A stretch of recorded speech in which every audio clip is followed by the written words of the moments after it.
putting up this theory. One theory is that they're hoping to mobilize Republican voters by emphasizing the importance of a judicial appointment or a potential judicial appointment in the next president's term. It's worth noting that in the 2016 election, I think a moment ago I referred to the upcoming election as 2016. Sorry about that. In the 2016 election, self-identified Republican voters identified the courts as one of the top 3 issues motivating their votes 25% of the time. By contrast, Clinton voters, Democratic voters in that same election, didn't mention courts as one of their top 10 issues. So the salience of courts and the Supreme Court as a motivating issue for conservative and Republican voters is very, very high, and historically has been much higher than it has been for Democratic voters. And that gives conservatives in the Republican Party a lot of reason to emphasize the court and the possibility of appointments to the court coming up in the 2020 election. And so part of that, for reasons both of policy concern and reasons of political mobilization, results in the idea that, in the consequence, that we can expect to continue to hear President Trump and his campaign and his supporters talking a lot about the court in the weeks and months to come, and making promises, promises that he will be expected to keep if reelected to another term, in terms of replacing justices. Before I turn to the Democratic side of this discussion, that is, what happens if Biden is elected president, or if Trump is reelected president, but the Senate flips to Democratic hands, let me take a second and mention the ages of some of the Supreme Court justices, because that's a really central factor in all of this. The 2 that really stand out are Ginsburg and Breyer. Ginsburg is 87 years old and not in great health. Breyer is 81 years old. So it's entirely plausible, rumor mongering aside, that one of those 2 liberal justices will retire or die. I don't mean to be dark about this, in the 4 years of the next president's term. So that being the case, the urgency on the Republican side with respect to the court becomes a really powerful, salient, motivating factor in getting out the base to vote for the election. If Joe Biden were to become president, we presume that he would, and if there were to be an opening, we presume that he would be inclined to nominate candidates not far off the model of Kagan and Sotomayor. Quite possibly another woman, quite possibly another person of color, certainly someone who is relatively committed to a liberal judicial philosophy. The issue of courts has become more salient to Democratic voters in the past 4 years, since Trump became president, and since courts have become such centers of controversy. And there will be great pressure on him to do so, and I don't imagine he'll be the slightest bit reluctant. The complicated stories arise in one of 2 situations. President Trump is reelected, but the Senate flips Democratic. Biden is elected, but the Senate remains Republican. In either of those situations, we can expect the kind of, if an opening were to occur, we can expect the kind of dysfunction that we saw in the Merrick Garland situation. I don't know that a Republican Senate would be willing or able to refuse to hear a nomination for a full 4 years. But with McConnell in leadership, I'm certain he'd be willing to try for a year and maybe stretch it to 2. He's already shown he'll do it for a year. He might be willing to do it for as long as 2 years in order to prevent a President Biden from having a chance to replace, hypothetically, Clarence Thomas on the court. To really play this out, you have to ask who is president, who is Senate, and who is being replaced. So it's a matter of replacing one of the liberal justices. The costs are not as high from the Republican perspective if a liberal justice is named in that person's place. Conversely, if it's a matter of replacing Clarence Thomas, putting that decision in the hands of a President Biden would threaten to undo the 5-4 relatively conservative majority that we have on the court today. I realize that's a lot of who's on first kind of gaming, but in terms of the direct consequences of elections for the court, that's the first place to look, and the first place that we do look. There's another, though, I think more interesting set of questions that arises, and that has to do with cases that have been decided in the past 2 days. Because just in the past 2 days, the Supreme Court has been extremely active, extremely busy, churning out opinions. And the opinions with which they have come out have been really interesting and in some ways not predictable. And the single strongest thing, I'll get to the specifics in a moment. I'm not hiding the ball here, but the single outstanding conclusion that jumps out from these cases is that this really is Roberts' court, not just the Roberts' court, but his court. And what Roberts seems to care about most of all does not fit on an axis of liberal or conservatism. He favors incrementalism. He's deeply concerned about the legitimacy of the court as an institution. He's deeply concerned to avoid having his institution take strong positions on highly contentious issues. In the last 2 days, he has done a lot of splitting the baby in Solomonic fashion, of making strong proclamations that don't actually have any immediate concrete consequences, a famous strategy of John Marshall in the early days of the Supreme Court, to assert the importance of the court and its primacy, while at the same time not doing anything to which anybody can seriously object. And to generally getting in the way of extreme positions argued by either side of a given controversy. Let me take a couple of minutes and look at a few cases just from the past 2 days. The one that's gotten, I think, probably the most attention involved President Trump's tax records. Now, if you wanted to treat this as a purely partisan question, and you wanted to assume, as some commentators tend to, that Supreme Court justices can be classified as simply politically conservative or politically liberal, and that political partisanship simply and easily dictates outcomes on the Supreme Court, I think you can tell by the way I'm saying this, I don't believe that this is true. But if you wanted to take that, it's called an attitudinalist position, then you would expect there'd be a 5-4 majority in favor of giving President Trump what he wants, shielding him from the subpoena coming out of New York in the state prosecution, and shielding him from the requests from Congress. Alternatively, if you wanted to tell the same story, but make it a story about Roberts defecting and joining the liberals, then you'd imagine that Roberts would rule the other way and uphold the subpoenas in both cases and allow discovery of the president's tax records to go forward. Roberts instead engineered a series of outcomes that manages to lay down a powerful principle without doing anything in the immediate controversy.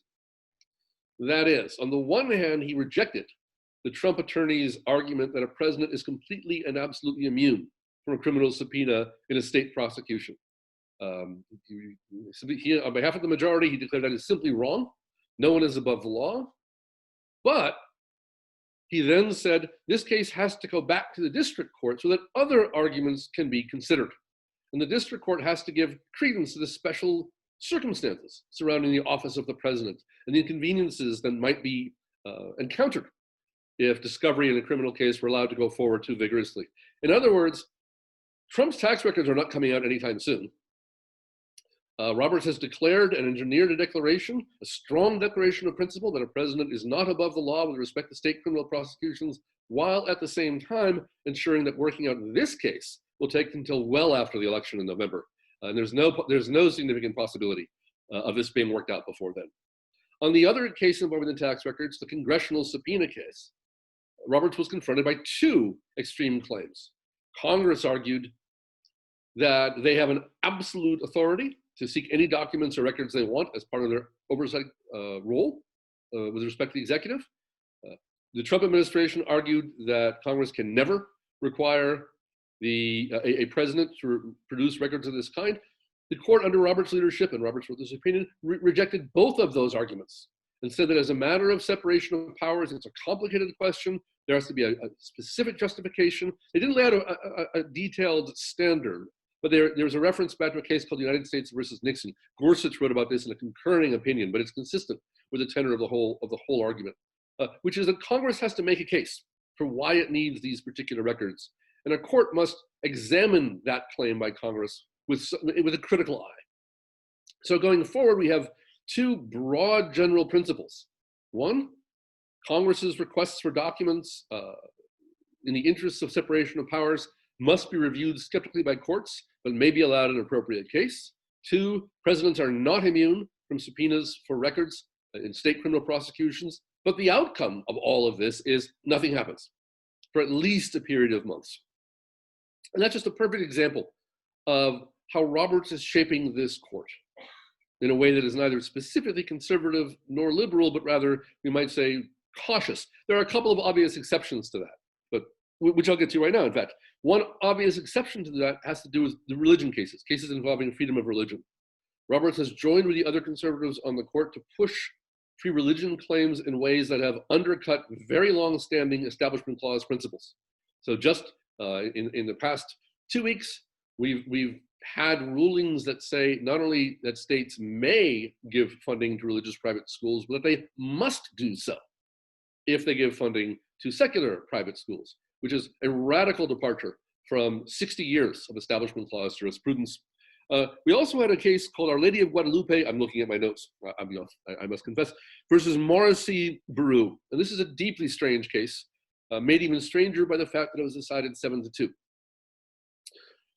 This case involves the argument that people in the position of ministers, people who are involved in religious teaching or leading religious services or religious activities in a church or other religious organization, are not subject to anti-discrimination laws. That is, it's perfectly okay. And you can see the logic of this at the outset. It's perfectly okay for the Catholic Church to say, we do not ordain women as priests. And they are not subject to some sort of prosecution under a state anti-discrimination law because of that doctrine. You can take it further. You can say, it should be okay. You may or may not agree with this position, but one could argue it should be okay for a religious institution that believes that homosexuality is a sin to refuse to hire homosexuals as religious ministers or religious teachers or other people in what's called a ministerial role.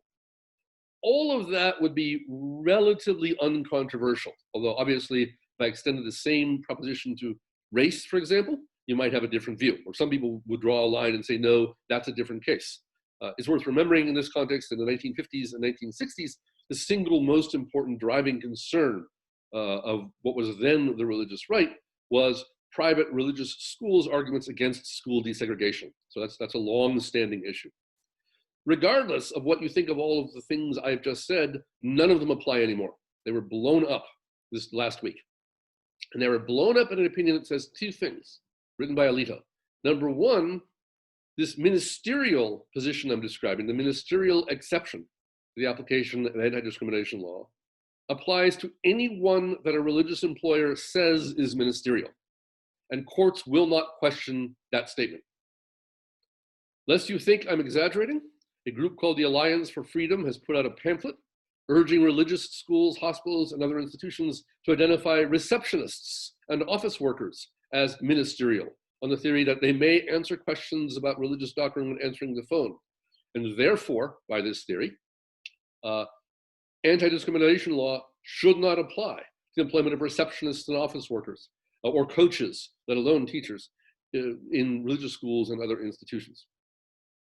What makes this even more striking is that the case in question did not involve issues of discrimination on the basis of religion or sexual orientation or even race. One was a claim of age discrimination and one was a claim of disability discrimination. So the Supreme Court has held in its current configuration that any religious institution is free to discriminate on any basis, including age, disability, presumably, we know already sexual orientation, religion, presumably also anything else, race, whatever, with respect to any employee, if they simply declare that employee qualifies as ministerial. And as Alito wrote the opinion, the question is not only one that the religious institution must win, it cannot be adjudicated. That is, a court cannot ask the question of whether this is a legitimate identification.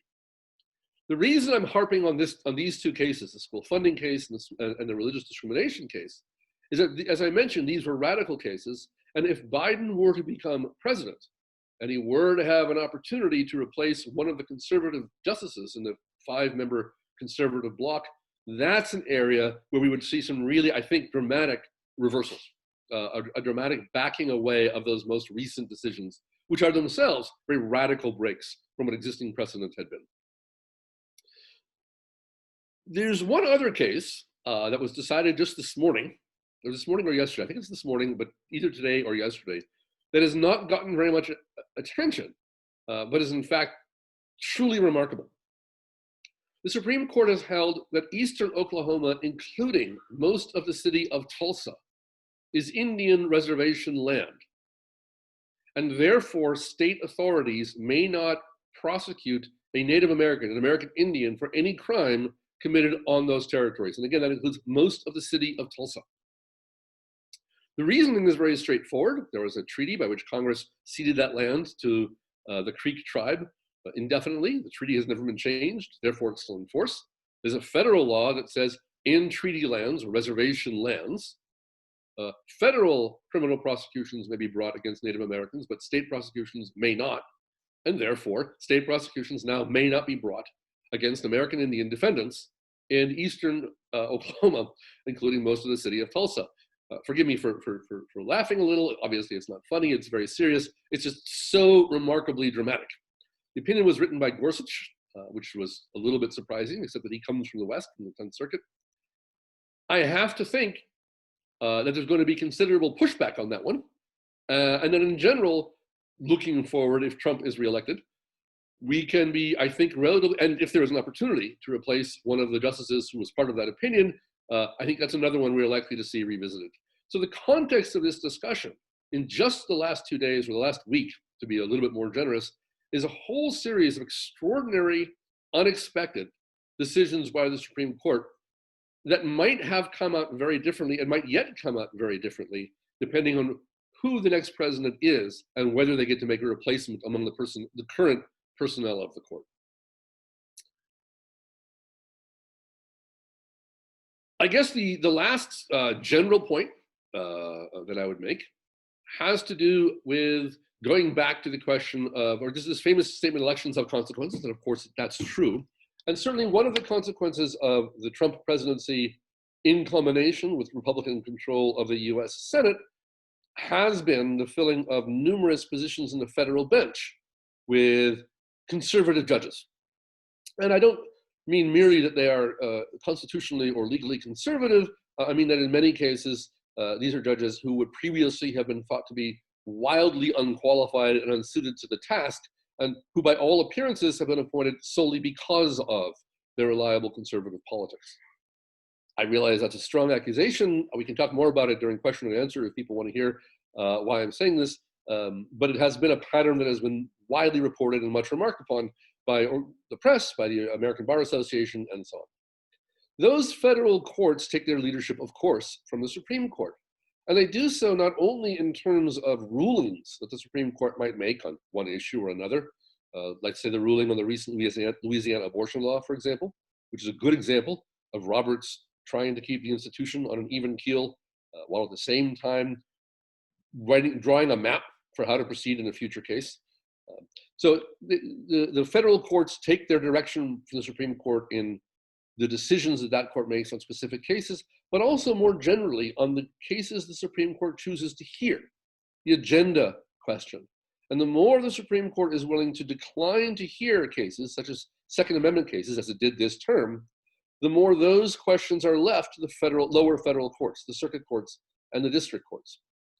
So one question that is appropriate to ask what the consequences of this election for the Supreme Court is, if Trump or Biden get to replace one or more members of the court as president, what will that likely do to the willingness of this court to allow currently very conservative dominated lower federal courts to dictate constitutional law as opposed to taking up those questions themselves? And that's a very complicated calculus. I'll give you an example. The Ninth Circuit has recently heard a case and ruled that the Second Amendment protects the right to openly carry weapons. It's called open carry. Protects the right to open carry. That is, states may still regulate and limit concealed carry, but people have a constitutional right to carry guns as long as everyone can see them. Other circuits have reached the opposite conclusion. Traditionally, a split like that in the circuits, a division among two different circuits on a question of constitutional law that is obviously significant and contentious, is one of the things that motivates the Supreme Court to take up cases. This Supreme Court thus far has not been eager to take up any Second Amendment cases, including this one. This case is likely to reach the Supreme Court in next year's term, at which time they have to decide whether or not to hear the case and decide the question of whether the Second Amendment protects a right to open carry. And I think the outcome of the election may have something to do not only in terms of personnel, but just in terms of the degree of political pressure the court might feel to take up questions of this kind, depending on who wins. I'd like to leave it there and open. I realized that was less than half an hour, but I think it was 20 minutes, and I think that's plenty, because as much as I like to hear myself talk, it's not always the case that everyone else does. I have to imagine that there are questions or complaints or arguments that people want to make, and I'm eager to hear them. Or not, of course.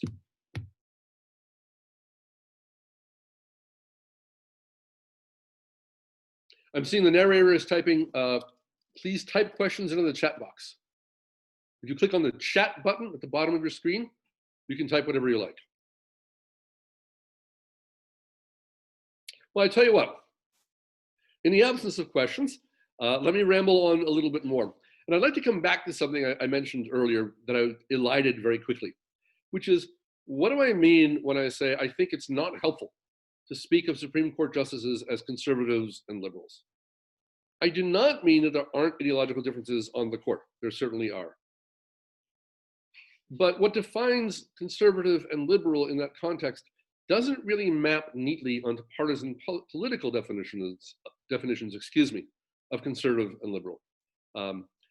There are constitutional conservatives, and these are judges and justices these days. The word conservative is used to describe judges and justices who adhere to theories of originalism and textualism. And these are terms I suspect everyone knows. But basically, the Constitution should be interpreted in accordance with the way it was originally understood when it was adopted.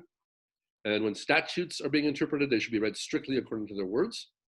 And there are liberal justices, where liberal means a more adaptive approach to interpreting the Constitution in accordance with its meaning as in a way that the concepts it refers to are understood today. So, for example, if we ask, what does equality mean? A liberal justice will say, well, what do we think equality requires? As opposed to asking, what did equality require when the 14th Amendment was adopted? So there are ideological differences, and we do use this shorthand of conservative and liberal, but it's not really the same thing as conservative and liberal in the policy or political sense. I got a nice question from Jan. I hope I'm reading that correctly. I was surprised when the 2/3 vote to confirm judges could be changed to a simple majority. Right. So this goes back to the Obama administration, and was then carried forward during the Trump administration. First, it was the Democrats in the Senate, now the Republicans in the Senate.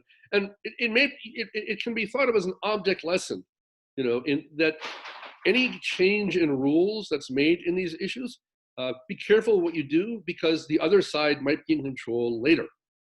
So for example, here in Wisconsin, just yesterday, the Wisconsin Supreme Court upheld the so-called lame duck laws passed by the Republican-controlled legislature, diminishing the power of the Attorney General and the governor. Right? These were laws that were passed after the election, but before Evers took office.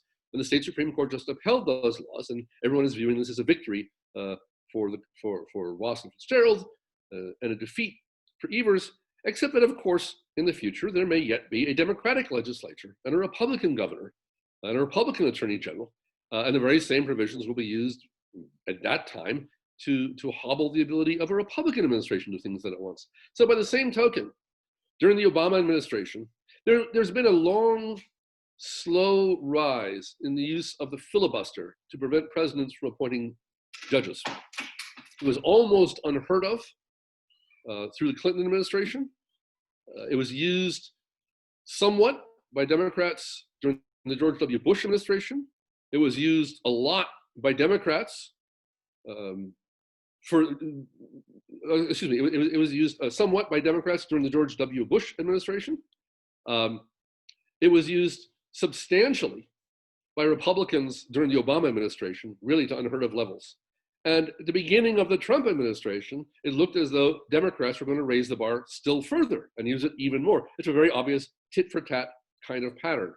Well, go back a step. When the Republicans were filibustering lower court federal judges during the Bush administration, Democrats took away that 2/3 rule. That is, they abolished the filibuster for lower court appointments, which meant that a simple majority would be sufficient. When it was the Republicans' turn, they've now taken away the filibuster for Supreme Court justices, which is why Kavanaugh, for example, could be appointed despite extensive Democratic opposition. So the answer to it wasn't a question so much as a comment. It is surprising that the requirement of 2/3 vote was removed. It's been a back and forth tit for tat as one side digs in its heels and is more obstructionist. The other side moves to make the process easier, so obstruction is more difficult, with the end result that the minority has less ability to block appointments. And of course, this will be equally true if it should happen, hypothetically, that we have a Democratic Senate and a Republican president at some time in the future. Here's a question. Do you think current events since the pandemic, George Floyd death and the protests is having an impact on the Supreme Court and Roberts, and how they are addressing the cases you cited? It's very difficult to answer this question. And I say that because it requires really speculating about the psychology of the justices, what they're thinking. So I mentioned the possibility of justices feeling political pressure.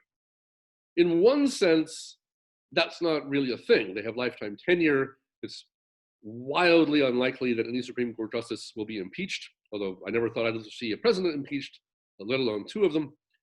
Nonetheless, it remains wildly unlikely that any Supreme Court justice will be impeached. And while there have been some rumblings about court packing plans to appoint additional justices to alter the makeup of the court, I don't think that's considered a serious possibility either.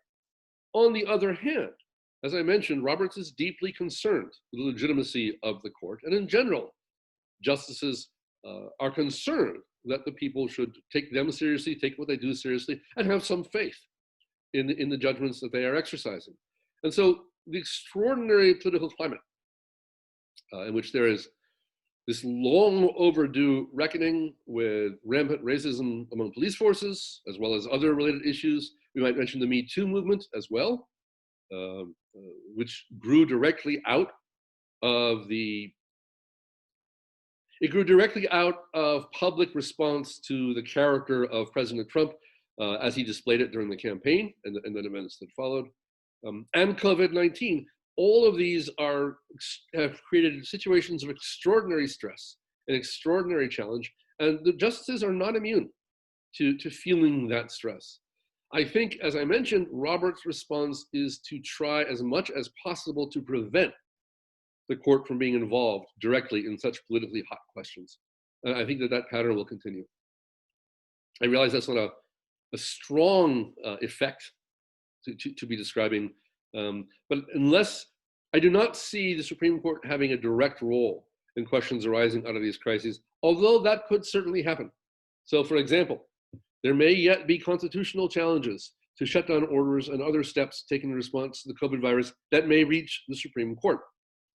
In that situation, this court, I think, would have no choice but to step in and make sweeping statements about what are called the police powers. All the way back in 1905, the Supreme Court ruled the state of Massachusetts had the authority to require everyone to get a vaccination.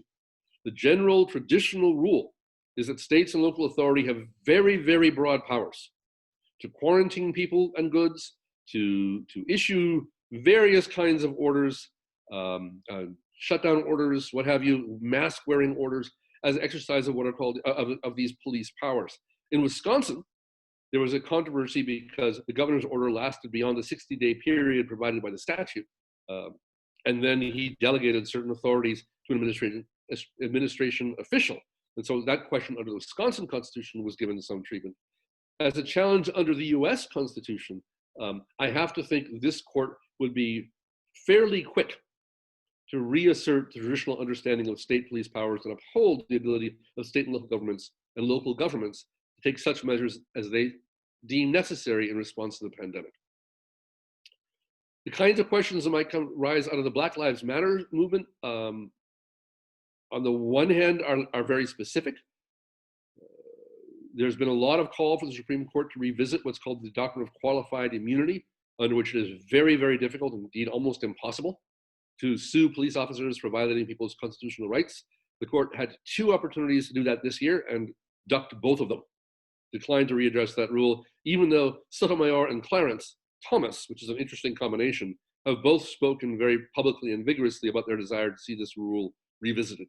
So, I mean, the court could take action and make police departments more accountable to civil claims. Thus far, they've shown no interest in doing so. Are there any reasonably possible situations where the court will have a role in deciding the election in November, similar to the Bush-Dole election? It kind of depends what you mean by reasonably plausible. I just read a scenario yesterday, which was, frankly, it was written tongue in cheek, but it's not impossible. So there are a couple of things that could conceivably cause the court to play a role in the outcome of the election. Let me, in increasing order of improbability. One is states changing rules about the votes of their electors. So states might choose to move to a system where individual electors are where it's not winner take all, where the electors in the state, as Maine does now, may vote proportionally, so that if President Trump gets 60% of the vote, 60% of the electors' votes will go for him, and 40% will go for Biden or a third-party candidate, whatever the distribution is. Changes like that made shortly before the election could give rise to legal and constitutional challenges. There's a whole strategic murmuring going on among political operatives as to whether a move like that would favor Trump or Biden, or whether it might turn out to be a matter of being a hoist on one's own petard. That is, the Trump's Republican allies in some states might move to proportional electoral votes in the hope of securing Trump at least some electoral votes, even in states that Biden might flip. But that might actually have the effect of favoring Biden if the pattern spread, and so on. Those kinds of questions, voter suppression rules, voter ID laws, the court is very reluctant to overturn state actions close to an election, which is why the Supreme Court struck down the federal circuit court with respect to Wisconsin, for example, in the conduct of the primary election. So, but there's going to be a lot of room for arguments that states have acted improperly or unconstitutionally, restricting access to voting, closing polling places, being insufficiently unequal in the distribution of absentee ballots. There's already a 26th Amendment argument about that one having to do with age, that is unequal access to voting. So there will be lots of room for individual legal arguments, challenges that will be brought to individual state outcomes. Could that be enough to tip the election into the Supreme Court? I doubt it, but it's conceivable if enough states' outcomes are tied up in federal court proceedings so that we don't know who's won the election, neither candidate gets to 270, then yeah, that could be part of the story. There's another version that is much more fanciful, but I'll share it with you as kind of a science fiction story, if you like. What if the Trump campaign and Trump allies in state houses around the country asserted that there had been massive fraud and refused to accept the outcome of the election, and dragged that challenge into December? At some point, the Supreme Court might be called upon to have to make some sort of ruling, as in the case of Bush versus Gore, as to whether the electoral results can be certified and accepted or not, and whether individual states are free to say, we decline to seat a slate of electors because we assert that absentee ballots are inherently fraudulent, or a claim of that kind. What I'm describing would be a purely strategic and cynical strategy, but it could happen. And as we got closer to December, that could have the consequence of making it very, very difficult without the Supreme Court's intervention for either candidate to get to 270. And if the Supreme Court were to act in a way that prevented anyone reaching that number, the election would be thrown to the House of Representatives, where each state would get one vote. As I say, that one's more a science fiction story than a serious issue. But the first set of issues that I raised, of legal challenges to particular voting policies, I think it's highly likely that there'll be a lot of litigation of those questions after the election. And at least some electoral results will be left in doubt as a result. Oh, I thought I saw a new question, but I don't. Anybody have anything else? Complaints? Anybody have any complaints? How can you not have complaints? You're Americans. Complaining is fundamental to our notion of democratic freedom. All right, well, shall we talk for a moment about Wisconsin? Wisconsin, as you all know, not long ago had a judicial election, which will swing the balance of our court from a 5-2 staunchly conservative majority to a 4-3 majority. In the Wisconsin system, as in the federal system, when lower court vacancies open, the governor plays a key role in filling those vacancies. And looking ahead to this coming election, how this election is conducted is likely to fall into the hands, that is, I mentioned legal challenges. Those legal challenges are likely to arise in Wisconsin and are likely to land in the lap of the Wisconsin Supreme Court. I mentioned earlier the idea that one should be careful about changing rules because, after all, what favors your side now may be less favorable if the other party takes over later. In the case of Wisconsin, the legislature is relying on some of the most severe gerrymandering in the country to ensure that it should be nearly impossible for Democrats to ever win the houses of the state legislature. But even gerrymandering is not foolproof. And I should mention the US Supreme Court. One of the issues it ducked this year was it refused to rule, in fact, it ruled that there is no judicial role in declaring gerrymandering to be excessive in a way that violates the Constitution. It's what's called a political question. It's a question that judges simply cannot answer. And so states remain free to gerrymander as they see fit. Well, that's going to be one of the big outcomes of this coming election, particularly at the state level. Who wins? Because there's a census in 2020, and redistricting follows the census. The last big redistricting was the Operation Red State in 2010. This is something to watch in 2020. And state courts, as well as instead of federal courts, will be very much involved in issuing rulings on whether gerrymandering in their particular state violates their state constitution. So we tend to talk about the US Supreme Court. We should also look at state Supreme Courts and what they will be called upon to do, and how their personnel is likely to be affected depending on the outcome of the 2020 elections. I guess that's it. Are there no more questions?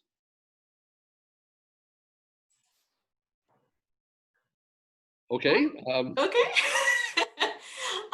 Thank you so much. If anybody has any last minute questions, please type them into the chat box. I'll also say that next week's lecture on Thursday is going to be on gerrymandering. So please tune in for that. Oh, who's coming? May I ask? Jordan Ellenberg. Oh, excellent. He'll be very, very good. Yeah. Thank you very much. It's been a pleasure. Thank you all. Thank you so much. Goodbye.